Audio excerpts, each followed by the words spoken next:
공예와 성도가 서로 교통하는 것과 죄를 사하여 주시는 것과 몸이 다시 사는 것과 영원히 사는 것을 믿사옵나이다. 아멘. 성경 봉독하시겠습니다. 사도행전 8장 9절부터 13절입니다. 사도행전 8장 9절부터 13절입니다.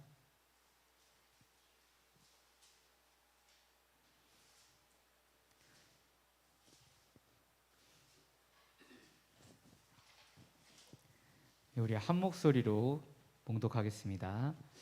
그 성에 시몬이라 하는 사람이 전부터 있어 마술을 행하여 사마리아 백성을 놀라게 하며 자칭 큰 자라 하니 낮은 사람부터 높은 사람까지 다 따르며 이르되 이 사람은 크다 일컫는 하나님의 능력이라 하더라.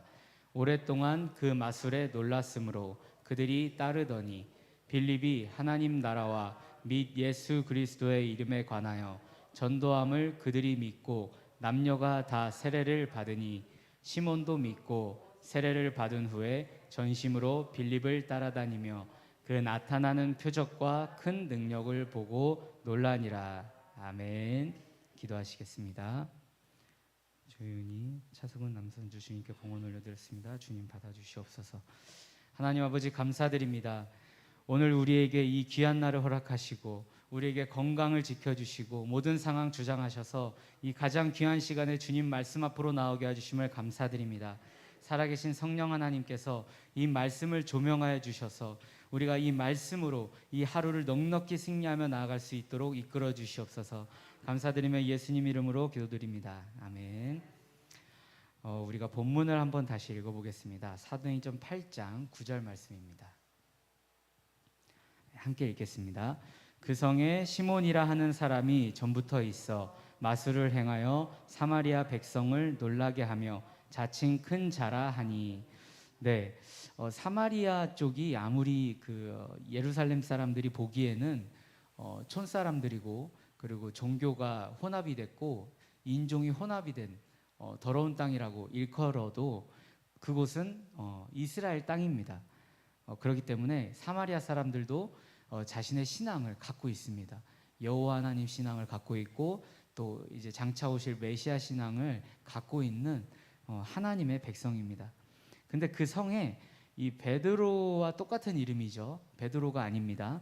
시몬이라고 일컬어지는 한 사람이 있었는데 많은 꽤 존경을 많이 받는 사람이었나 봐요.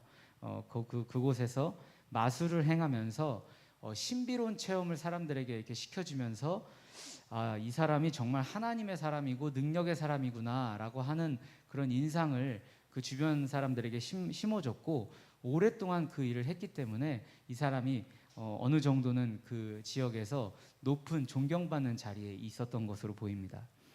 그런데 우리가 이 마수라는 사람과 이 성령에 충만하여서 표징과 기사를 나타내는 사람이 다른 것을 우리가 알 수가 있습니다. 성경을 보면 볼수록 그 차이가 극명하게 나뉘는데요.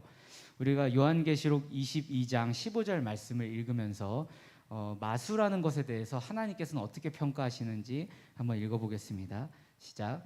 악하고 마술을 행하며 음란하고 살인하고 우상을 숭배하며 거짓말을 즐겨하던 자들은 성 밖에서 성 안으로 들어오지 못할 것이다. 네, 아멘.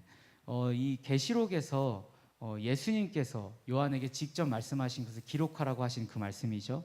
여기 보면 마술을 행하는 사람이 나오는데요. 그 옆에 있는 제목들이 참 대단합니다. 다시 보면 악하고 그리고 음란하고 살인까지 했고 또 우상을 숭배하고 또 거짓말을 즐겨한다. 굉장한 악인이잖아요. 근데 그것과 동질로 보는 것이 뭡니까? 마술하는 것이라고 얘기합니다. 네. 그래서 확실하게 이 마술을 하는 사람은 우리가 구별을 조금 해야겠다. 그런 경계의 말씀으로 우리가 오늘 받았으면 좋겠습니다. 하나님께서는 이 마술에 대해서 이렇게 말씀을 하시기 때문에 신비로운 일들을 행하면서 또 사람들을 놀라게 하고 또 자신이 대단한 사람이라는 평판을 듣고 다니는 사람들의 경우에는 우리는 분별해야 될 필요가 있는데, 왜냐하면 그는 성령님의 편이 아니고 또 예수님의 복음의 편도 아니기 때문입니다. 그가 받은 그 능력은 결코 성령님이 주신 그리스도의 권세, 그리스도의 권능이 아닙니다. 뒤에 나와 있는 본문의 정황을 보면 그들이 아직 성령을 받지 못했고 복음을 받아들였다고만 나옵니다. 이 특징이 중요합니다. 지금 사마리아 성에 있는 사람들도 그리스도의 복음을 들었어요. 듣고 받아들였습니다. 마음으로 시인을 했습니다. 그런데 특징이 뭐예요? 성령을 아직 안 받았다는 거예요. 그래서 성령을 받게 하려고 이제 제자들이 베드로까지 올라가요. 사마리아 성으로. 그러니까 성령을 안 받았다는 이 사실이 굉장히 큰 특징을 나타내는 것이에요. 우리는 여기서 놀라운 사실을 알 수가 있는데요. 복음을 받아들이지 않았고 성령도 받지 않은 이 사마리아 성의 시몬이라는 사람이 이러저러한 신비로운 일을 할 수 있다라는 것입니다. 그것도 아주 오랫동안 할 수 있다라는 것입니다. 여기에서 우리는 말씀에서 해답을 찾아야겠죠. 우리 마태복음 24장을 보겠습니다. 마태복음 24장 24절입니다. 함께 읽겠습니다. 거짓 그리스도들과 거짓 선지자들이 일어나 큰 표적과 기사를 보여 할 수만 있으면 택하신 자들도 미혹하리라. 아멘. 예수님께서 우리와 함께 계시던 그 시대부터는 하나님의 나라가 긴급하게 전 세계적으로 임하고 있으며 이제 말세가 시작되는 때입니다.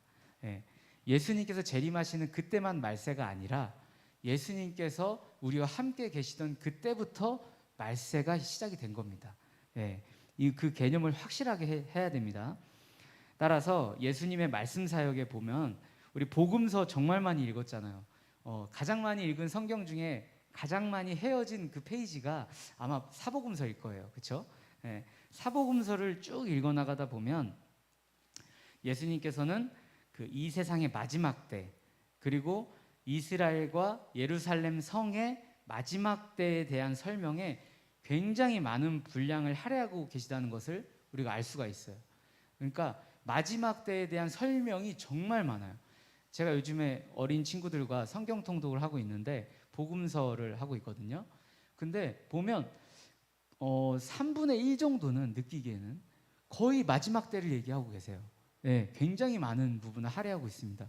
이 부분은 무슨 말씀이냐면 이제 마지막 때이기 때문에 너희가 대비해라. 너희에게 정말 필요한 말을 내가 하고 있다라는 그 말씀이 아니겠어요? 그렇게 우리가 복음서를 다시 읽어보시면은 새로운 국면을 보게 되실 겁니다. 그렇습니다. 우리는 말세의 시대를 살고 있습니다. 어떤 그 사이클이 되풀이 된다라는 개념을 말씀하시는 분이 있습니다. 말세까지 갔다가 죄를 짓지 않고 회개하면 다시 또 말세가 멀어지고 또 말세가 가까워지는 것 같다가 말세가 또 멀어지고 이런 구약 시대의 개념으로 우리가 말세 신앙을 가지면 안 되겠습니다. 예수님의 때로부터 지금까지는 분명히 약속된 예수님의 재림을 향하여서 달려나가고 있는 중입니다. 그러니까 우리가 사는 시대는 예수님의 세대와 비교하면 어떻겠습니까? 더 말세에 가까워진 세대인 것이죠. 그렇게 이해를 하시면 되겠습니다. 그래서 흔히 말하기를 우리가 말세 때를 넘어서서 이제는 말세 지말의 때라고 많이 이야기합니다. 자, 이런 때에는 악한 세력, 즉 어둠과 거짓의 세력들, 하나님께 우리를 참소하는 그 거짓된 거짓의 아비, 그 세력들이 활기를 치고 다니는 시대입니다.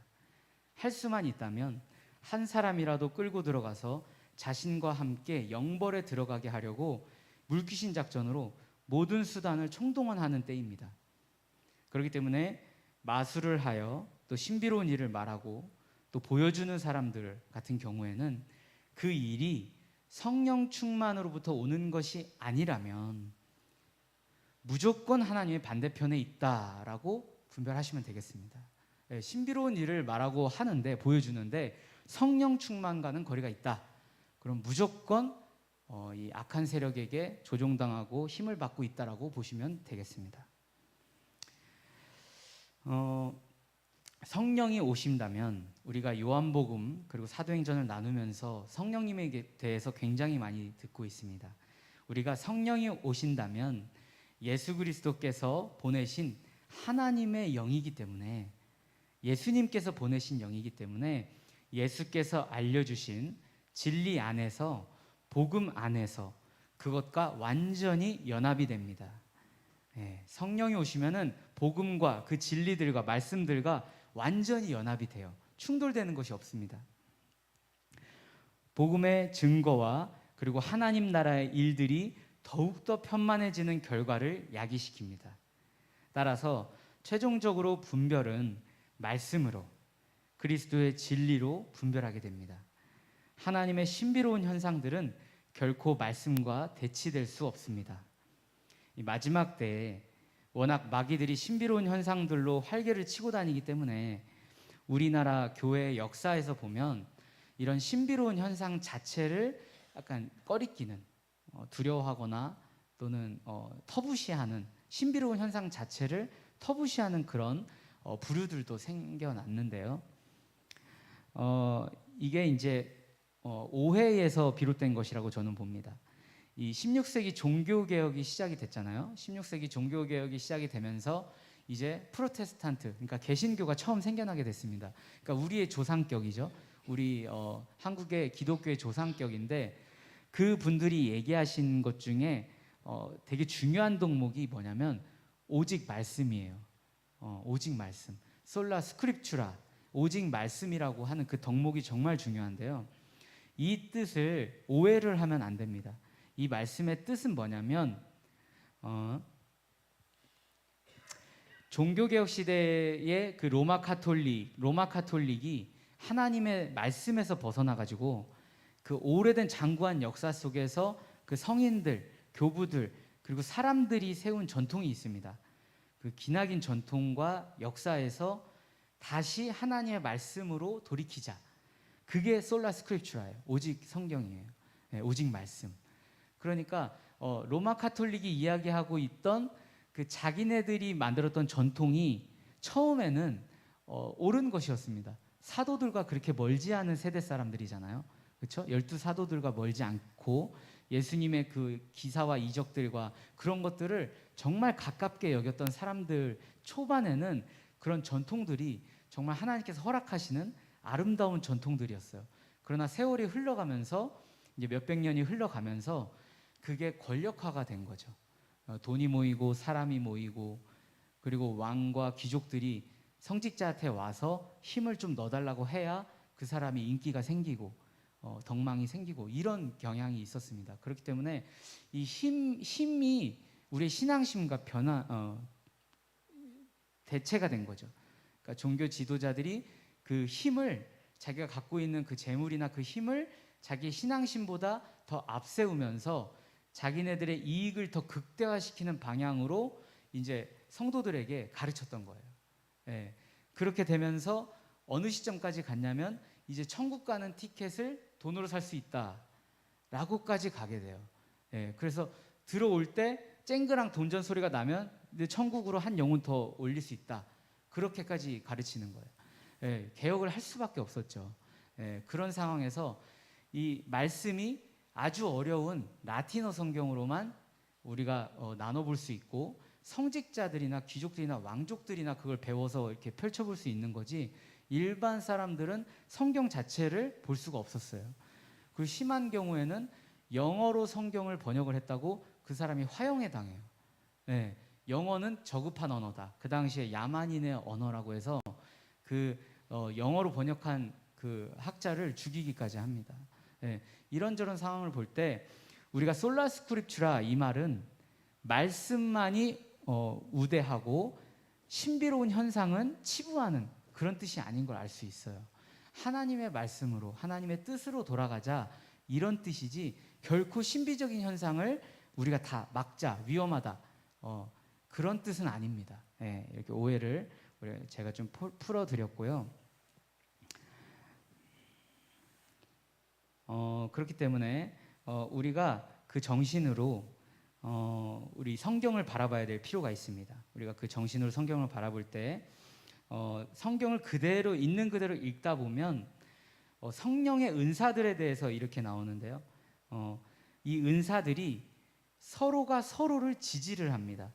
그러니까 은사 받은 자들이, 어떤 사람은 방언을 받았고, 어떤 사람은 예언을 받았고, 또 어떤 사람은 그 방언을 이렇게 해석해 주는 사람도 있고, 또 어떤 사람은 가르치는 또 성령의 은사가 있고, 또 어떤 사람은 이렇게 구제하고 상담하고 이렇게 섬기는 일에 열심을 하는 사람들도 있습니다. 다 성령께서 주시는 은사들인데 이것들이 서로를 지지한다는 거예요.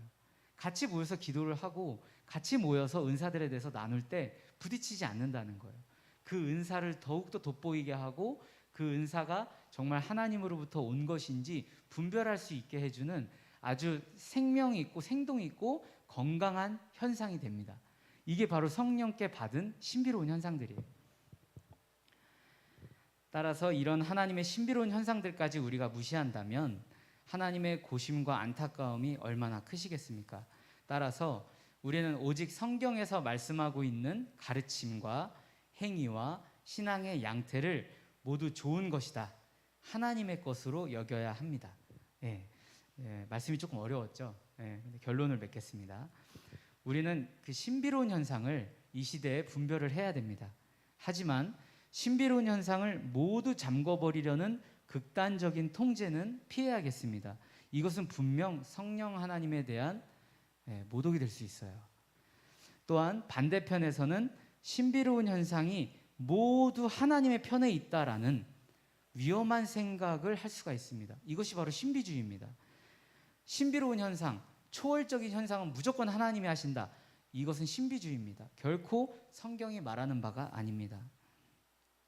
성령께서 주시는 신비로운 초월적인 일들은 오직 예수 그리스도와 그분의 가르침과 복음에 결코 반대가 되지 않습니다. 그리스도의 나타내심에 온전하게 부합하는 것, 말씀으로 하나 되는 것, 그것이 주님이 허락하시는 성령의 기적, 표징입니다. 성령을 받으면 각 사람에게 은사를 주신다고 성경에 나와 있습니다. 약속하셨습니다. 아멘이십니까? 아멘. 이것을 우리가 받을 때 그리고 사용할 때 무엇보다 말씀을 탐독하며 귀하게 여기는 우리가 되어야겠습니다. 마지막 때가 임박할수록 우리는 말씀을 귀히 여겨서 하나님의 바른 뜻, 온전하신 뜻이 무엇인지 분별하여야 할 것입니다. 우리 마지막으로 여호와 하나님께서 우리에게 남기신 당부로 말씀을 마무리하겠습니다. 신명기 5장을 보겠습니다. 신명기 5장 32절 함께 읽겠습니다. 그런즉 너희 하나님 여호와께서 너희에게 명령하신 대로 너희는 삼가 행하여 좌로나 우로나 치우치지 말고. 아멘. 우리 주기도문 하시겠습니다. 하늘에 계신 우리 아버지여, 이름이 거룩히 여김을 받으시오며 나라에 임하옵시며 뜻이 하늘에서 이룬 것 같이 땅에서도 이루어지이다. 오늘날 우리에게 일용할 양식을 주옵시고 우리가 우리에게 죄